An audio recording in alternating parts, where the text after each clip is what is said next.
मानाडू अनुवाद public conference एक 2021 भारतीय तमिल भाषा की science fiction action thriller film है जिसे वेंकट प्रभु द्वारा लिखित और निर्देशित और सुरेश कामची द्वारा निर्मित किया गया है।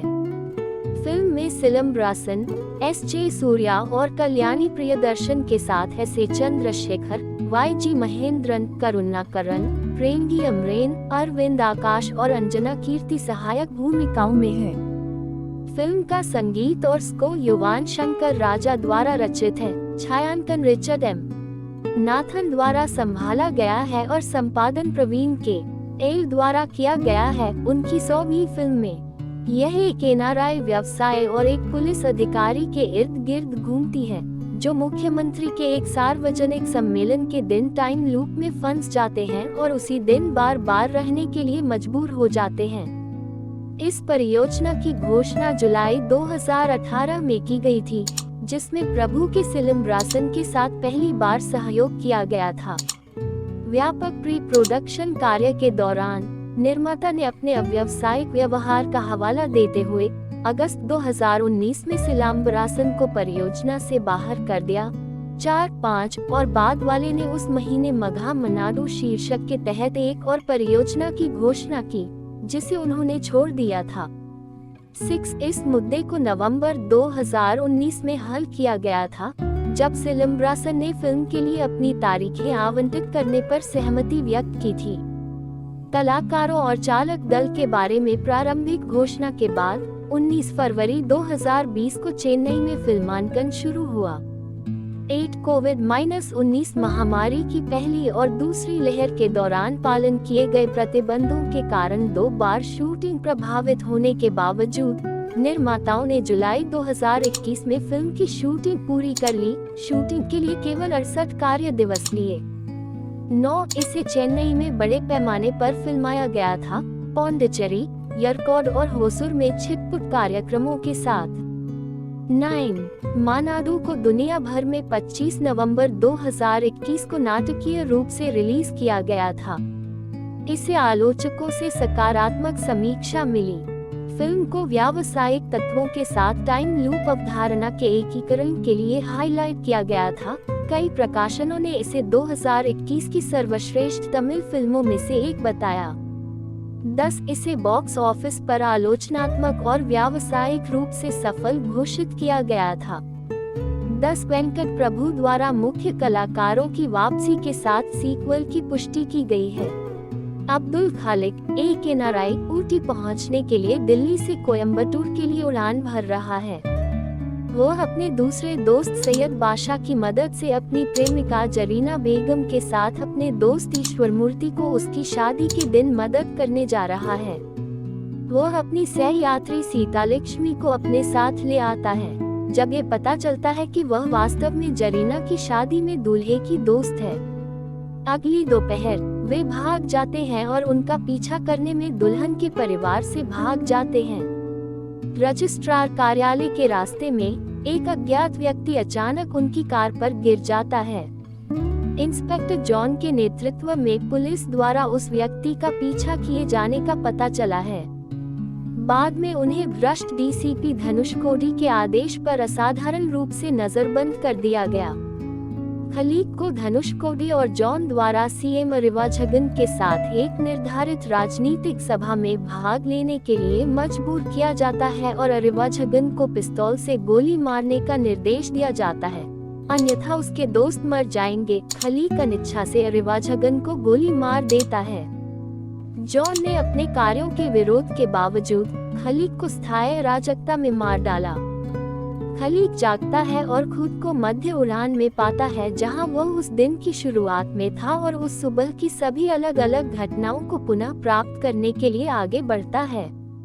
ईश्वर मूर्ति को फिर से भागने में मदद करने का प्रयास करने के बाद वह खुद को उसी स्थान पर पाता है जहां पुलिस ने पहले उसे आरोपित किया था। खालिक अपने पिछले अनुभव से रफीक नाम के अज्ञात व्यक्ति को पाकर हैरान है। रफीक पुलिस से बचने की कोशिश में अपनी कार में घुस जाता है। पुलिस उन्हें पकड़ लेती है और खालिक को इस बार धनुषकोडी द्वारा गोली मार दी जाती है। खलीक एक बार फिर खुद को मध्य उड़ान में पाता है। यह महसूस करने में विफल रहता है कि वह समय पर लूप कर रहा है।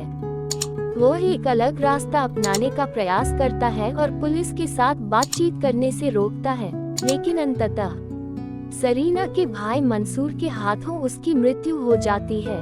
वह एक बार फिर बीच उड़ान से उठता है और अंत में महसूस करता है कि वह समय के पाश में फंस गया है। खालिक अपने दोस्तों और सीतालक्ष्मी को मामला समझाता है, जो उसे समय के पाश और उज्जैन के काल भैरव, समय के हिंदू भगवान की कहानियों के बारे में बताता है।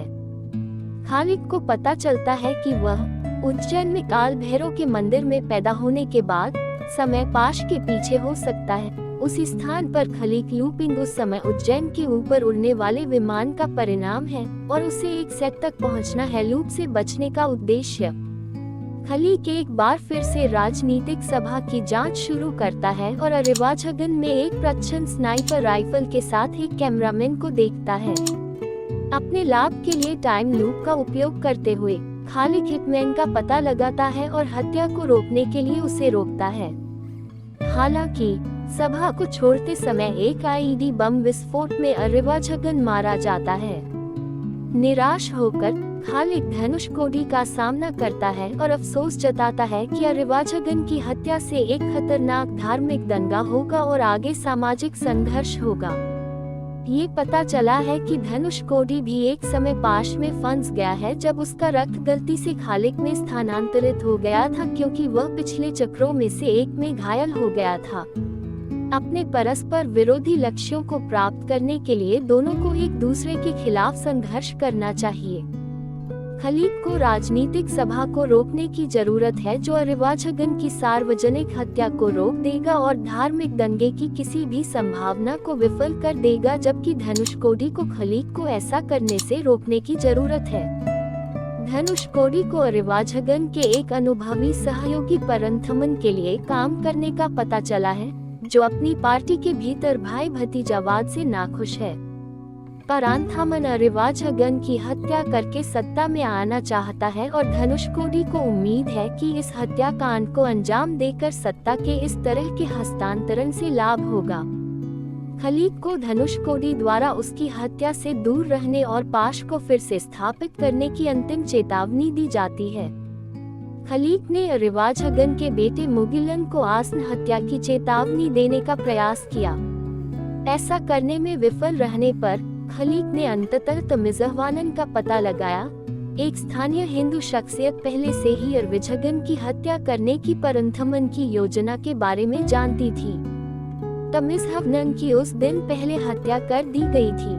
अरिवाझगन और तमिज़हवानन के करीब होने के बारे में जानने पर खलीक को पता चलता है कि उसे तमिज़हवानन को बचाने और सभा को रोकने के लिए अरिवाझगन को चेतावनी देने की जरूरत है।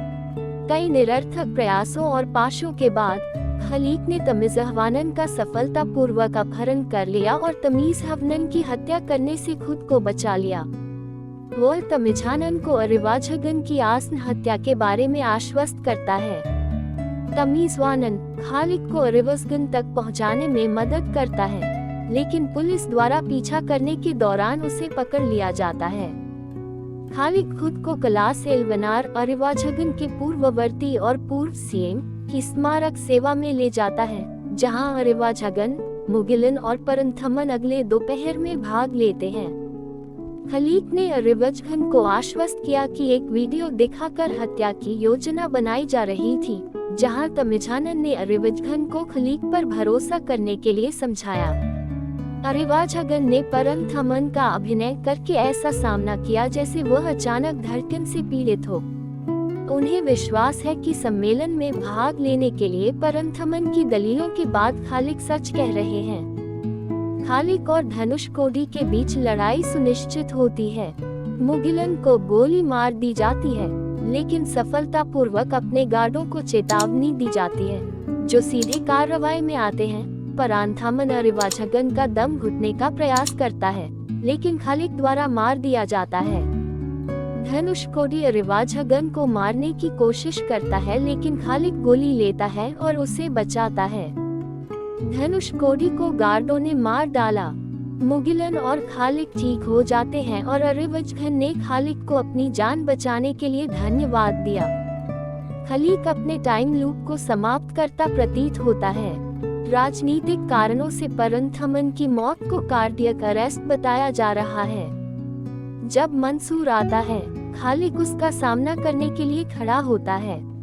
क्रेडिट के बाद के दृश्य में खलीक को पता चलता है कि टाइम लूप अभी भी समाप्त नहीं हुआ है।